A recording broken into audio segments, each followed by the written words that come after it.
I want to apologize on behalf of educators everywhere for not teaching you about the file system sooner. If you don't know anything about the file system at all, that's totally okay. It's usually not explained very well, if it's explained at all. The file system is part of every operating system.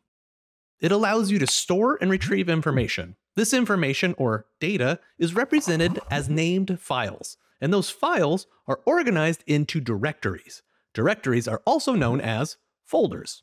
The analogy of files, directories, and even a filing system is rooted in the way that folks used to store important documents. If you've ever downloaded something from the internet, you get a prompt for where you'd like to save it. Hey, look at that. They even look like folders. And now by default, it drops it into a downloads folder. Now, if you're like me, your downloads folder is a total mess.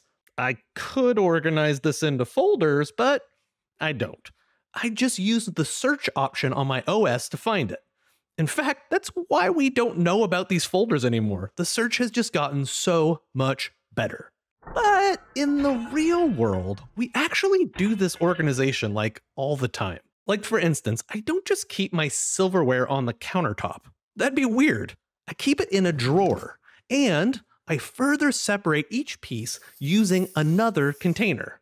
Now, not only does this help keep things more organized, but when guests are over at my place, they benefit too. Once they find my silverware drawer, they can easily access the spoon that they were looking for. You're going to share your code, and when you do, it needs to be organized. No one is going to be able to find your precious JavaScript if it's splayed out all over the countertop. Almost every web project will separate out the front-end JavaScript into its own folder. It'll put the style sheets in another, and it will keep images in another one. When you work on larger teams, which you will, folders are going to help you and your future team. If anybody wants to change the logo, they will know to go to the images folder and swap it out. All they need to do is locate the metaphorical silverware drawer to get their forks. Some frameworks will also split apart parts of the application. Like, here's the pages all grouped together. Now, if I were wanting to make a sign-in page change, I could search from the command line, or I could navigate to the pages folder. You're going to spend a lot of time working within file structures as a developer. You'll need to be able to move and reorganize things quickly. Many of the command line applications that you use from your terminal will discuss directory structure, and knowing how to read this is going to help you perform necessary actions.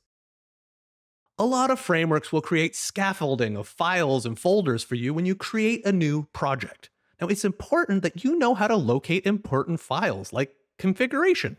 Exploring existing code bases is going to be part of your job, and having a good handle on how to locate things is going to help you. I'd love for you to check the notes attached to this video for some ideas on how to explore your file system.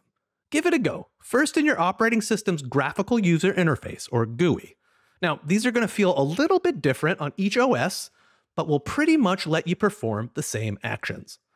Then, I want you to dive into your terminal and learn the important commands. I've included some in the notes.